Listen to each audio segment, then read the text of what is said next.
Long before cigars, sugarcane, and revolutions, there was Cubanacán, meaning the land of fertile soil, the Taino name for the island that would later be called Cuba. Cuba is an island country in the northern Caribbean Sea. It's the largest island in the Caribbean. Cuba lies south of Florida, north of Jamaica, west of Haiti, and the Dominican Republic. Cuba was home to indigenous peoples, the Guanahatabe in the far west, and the Taíno and Siboney in the east and across the island. A lush island of rivers, cassava, bread, and zero taxes.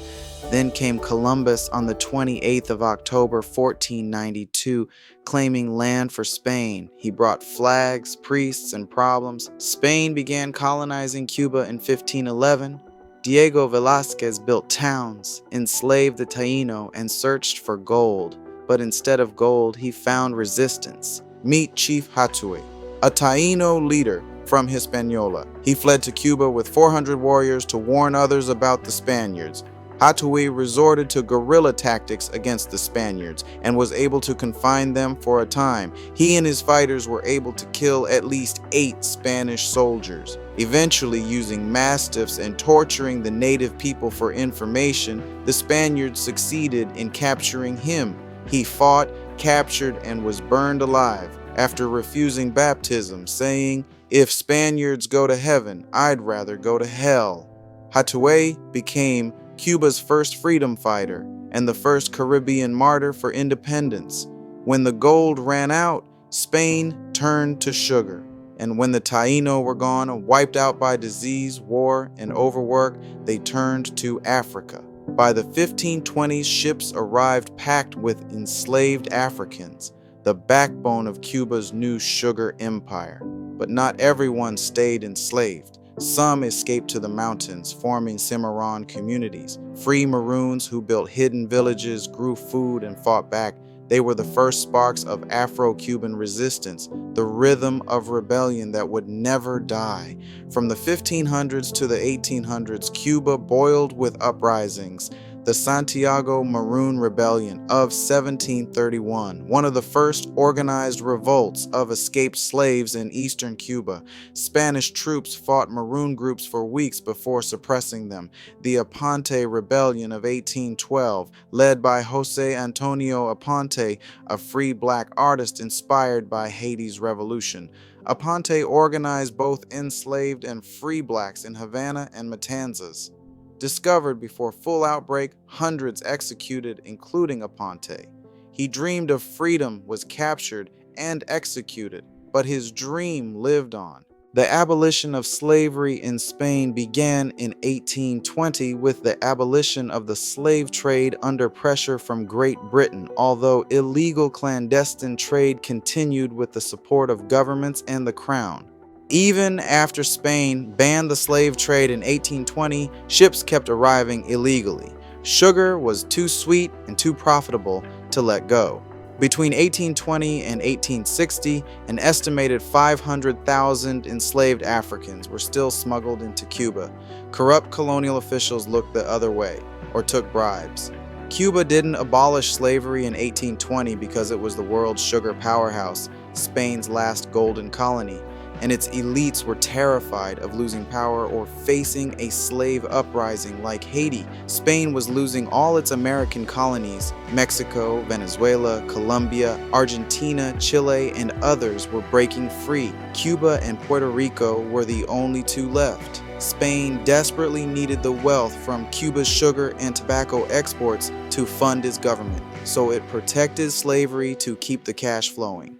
As the saying went, without slavery, there is no sugar. Without sugar, there is no Cuba.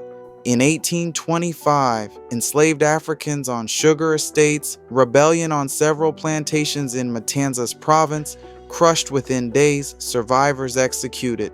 Legacy fueled Spanish paranoia about another Haiti. To balance that, Spain encouraged mass immigration from Europe, especially Canary Islanders, Galicians, Catalans, to whiten the island demographically. Spain funded or subsidized white peasant immigration from Spain and the Canary Islands.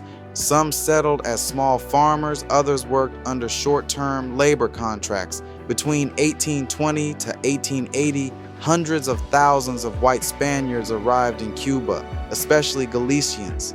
In 1843 to 1844, conspiracy of La Escalera enslaved and free Afro-Cubans. Alleged leadership by poet Plácido Gabriel de la Concepción Valdés.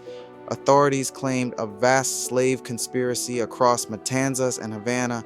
Result: mass arrests, torture, and execution of hundreds, including Plácido. Hurricanes wrecked plantations, crops failed, and revolts shook the island. 1844's Year of the Lash saw hundreds of Afro-Cubans tortured after a rumored conspiracy. Cuba was boiling, literally and politically. Sugar plantations were expanding rapidly, especially after Haiti's Revolution, 1791 to 1804, destroyed its sugar industry. Enslaved Africans died young from overwork, disease, and abuse. Planters needed new labor sources. When Britain pressured Spain to end slavery, the empire got creative. They imported over 125,000 Chinese laborers between 1847 and 1874. Free on paper, enslaved by contract. They worked on plantations, railroads, and sugar mills under brutal conditions. It was called the coolie trade, but make no mistake, it was slavery in disguise. Contracts said they work 8 years, but most never saw freedom. Contracts were renewed, lost, or ignored. They worked mainly on sugar plantations, railroads, and construction projects. Beatings, starvation, and overwork were common. Many Chinese laborers were driven to suicide. Cuban reports from the 1870s called the system slavery in disguise. Cuba's economy ran on 2 chains, one of iron, one of ink. International pressure ended the Chinese coolie trade by 1874, though many remained trapped.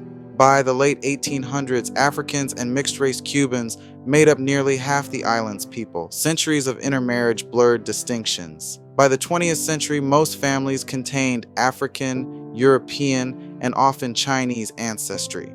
Between 1760 and 1860, nearly 1 million Africans were forced to Cuba. They brought endurance, music, and rhythm that would later define Cuban culture, but at an unimaginable cost. Following the abolition of slavery in the United States in 1865, after the Union's victory in the Civil War, the United States pressed countries still maintaining slavery to abolish it. In this context, the Spanish government authorized the formation of the Spanish Abolitionist Society, explicitly prohibiting its establishment in overseas provinces where slavery persisted. In Cuba, freedom came slowly, written in ink before it lived in truth. Then came 1868, and a man named Carlos Manuel de Céspedes, a wealthy sugar planter from Bayamo, educated, privileged, and furious. Like many Criollo elites, Spaniards born in Cuba, he had studied in Europe and absorbed the ideals of the Enlightenment, liberty, equality, and the natural rights of man. Yet back home, he saw how Spain's rule choked the island, with crushing taxes, censorship, racism, and no right to self-government. On the morning of October 10th, 1868, he gathered his followers and freed his enslaved workers, saying, "You are now free as I am. If you wish to follow me, fight for the liberty of your country." And so, on that day, he declared, "Cuba is independent from Spain." That act lit the flame of Cuba's 10 Years' War, 1868 to 1878. Céspedes, el padre de la patria, the father of the nation, proved that no revolution could be just if built on slavery. Afro-Cubans and enslaved people joined the rebel forces in large numbers, fighting for both national and personal freedom.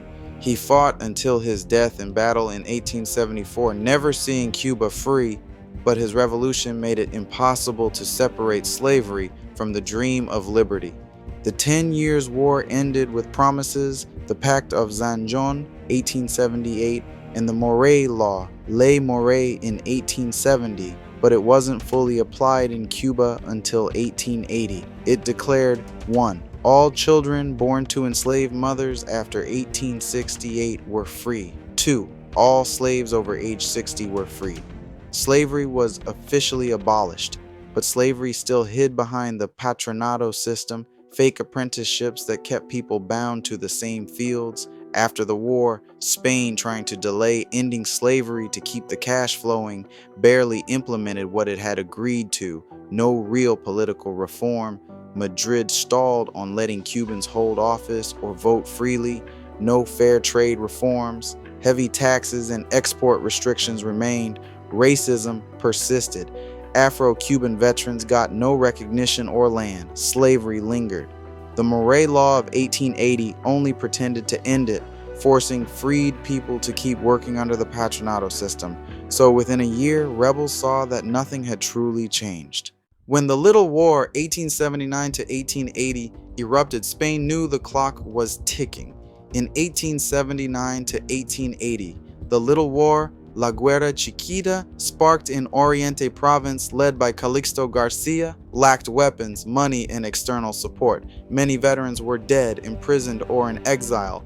José Martí, for example, was in Spain. Still, small rebel bands took up arms, hoping to restart the independence struggle. The Little War started because the Pact of Zanjan failed. Spain promised change and gave none. The revolution paused, but it never died. By the mid-1880s, the Patronato system collapsed under continuous rebellion and labor unrest, international pressure, especially from Britain and abolitionists, and economic change. Machines were replacing manual labor in sugar mills. Cuba was actually one of the earliest and most advanced adopters of sugar mill mechanization in the world. By 1860, nearly all large sugar mills were steam-powered, and Cuba had become the world's leading sugar exporter. By 1886, slavery was finally abolished, one of the last in the Western Hemisphere. 360 years of chains finally broken, and the spirit of freedom refused to die. In 1895, José Martí, poet and patriot, launched the final war for independence. Spain answered with brutal camps and mass starvation.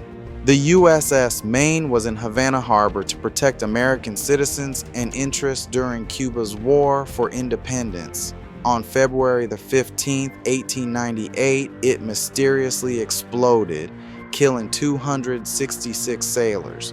No one knew why, but US newspapers blamed Spain immediately and joined the fight.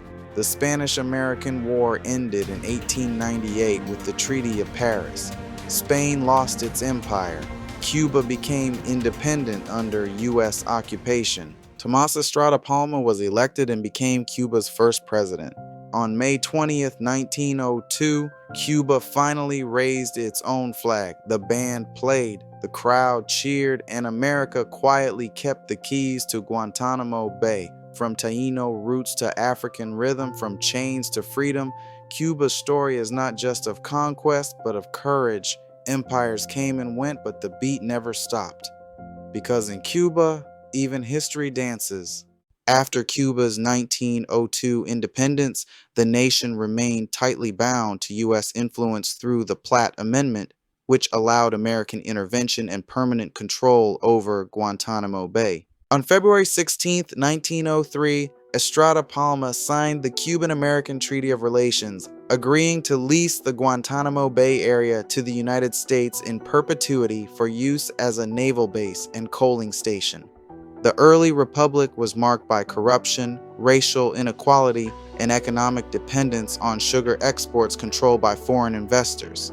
Attempts at democracy faltered under U.S. occupations and domestic unrest. Most tragically, during the 1912 massacre of Afro-Cuban activists, the 1912 massacre of Afro-Cubans, often called the Race War or La Guerrita de 1912, had a significant impact on Cuba's black population, both in numbers and in social power, though not in the sense of erasing Afro-Cubans entirely. Over a few months, between 3,000 and 6,000 Afro-Cubans were massacred, mainly in Oriente province. Most were unarmed peasants, not rebels. It didn't erase Afro-Cubans demographically, but it weakened them politically and socially for generations, bringing the African descent to about 10% of the population. It was a turning point that reinforced racial hierarchy in the new republic and effectively erased black voices from national politics for much of the 20th century. During the 1800s, enslaved Africans and their descendants made up more than half the island's population, but after slavery ended, 1886, massive Spanish immigration increased. Hundreds of thousands of Europeans arrived to work in sugar, railroads, and trade. Over the 20th century, intermarriage blurred racial lines, creating a large mixed population that identifies variably as white, mulatto, or mestizo. By the 1920s, wealth flowed into Havana's elite circles while the poor grew restless, setting the stage for the 1933 revolution that toppled dictator Gerardo Machado and brought Fulgencio Batista to prominence. Batista ruled from behind the scenes for years before seizing power outright in a 1952 coup, ending constitutional democracy. Batista staged the coup before the election because he believed that he would lose, ending constitutional democracy. His regime deepened inequality and repression, sparking a new wave of revolution. In 1953, Fidel Castro launched his failed Moncada attack, but later regrouped in exile, returning with Che Guevara to lead a guerrilla war from the Sierra Maestra. Batista fled on January 1, 1959, and Castro's victory ushered in a socialist government that ended U.S. dominance but introduced its own authoritarian control. Fidel Castro declared that racism was over. He abolished racial segregation, opened education and healthcare to everyone, and banned race-based organizations. Cuba's message became, "There are no blacks, no whites, only Cubans." That helped improve equality in education, jobs, and social life, especially in the 1960s and 70s. Afro-Cubans gained access to schools, professions, and positions that were once closed to them. Through each upheaval, Cuba's drive for justice endured, a nation forever defined by revolution and resilience. Fidel Castro began as Cuba's hero, the man who overthrew a dictator and promised freedom for all. But when the US tried to overthrow him, he turned inward, banning opposition, silencing critics, and creating a one-party rule in the name of unity. He said, "Within the revolution, everything. Against it, nothing." Cuba gained schools, doctors, and stability, but lost its voice. But to many Cubans, he had become the past, the same kind of ruler he once fought to overthrow. In the end, Castro's story proved one timeless truth. You either die a hero or live long enough to see yourself become the villain.